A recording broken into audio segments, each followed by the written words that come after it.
How has communism been implemented in different countries historically?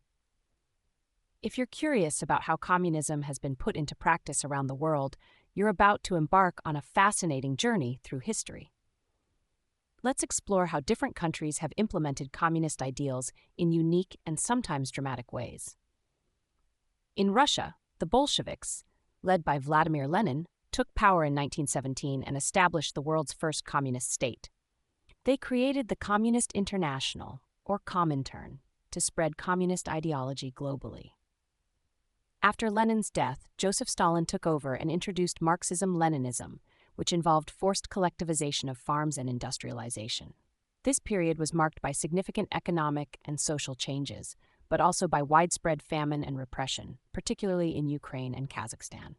In China, Mao Zedong and the Chinese Communist Party came to power in 1949. Mao's vision was different from Stalin's. He launched the Great Leap Forward, aiming to industrialize China rapidly using peasant villages as the base. However, this led to a devastating famine and economic regression.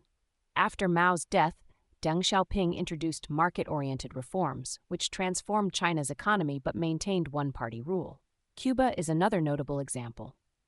In 1959, Fidel Castro led a revolution that overthrew the dictator Fulgencio Batista. Castro established a socialist state closely aligned with the Soviet Union, implementing policies like land reform and nationalization of industries. Despite economic challenges, Cuba maintained its communist regime even after the Soviet Union dissolved. In Eastern Europe, the Soviet Union installed communist regimes in many countries after World War II. Countries like Poland, Hungary, and Czechoslovakia were under Soviet influence, but they also experienced periods of rebellion against Soviet control.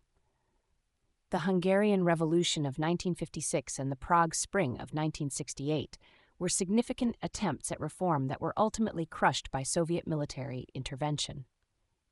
In Europe, there was also the rise of Eurocommunism, particularly in Italy and France. This movement sought to create a more democratic and independent form of communism, distinct from the Soviet model.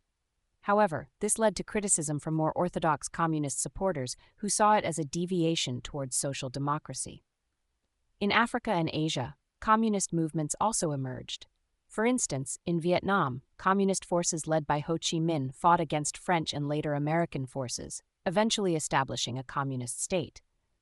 In Africa, countries like Ethiopia and Mozambique experimented with Marxist-Leninist systems, though with varying degrees of success. The end of the Cold War marked a significant turning point for communism.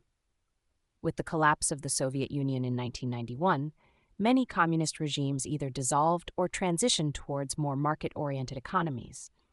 However, countries like China, North Korea, Laos, Vietnam, and Cuba continue to maintain communist or socialist systems, each with their own unique adaptations and challenges.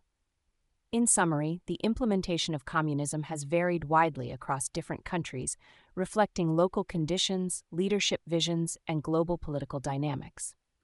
Each country's experience offers a unique insight into the complexities and challenges of building a communist society.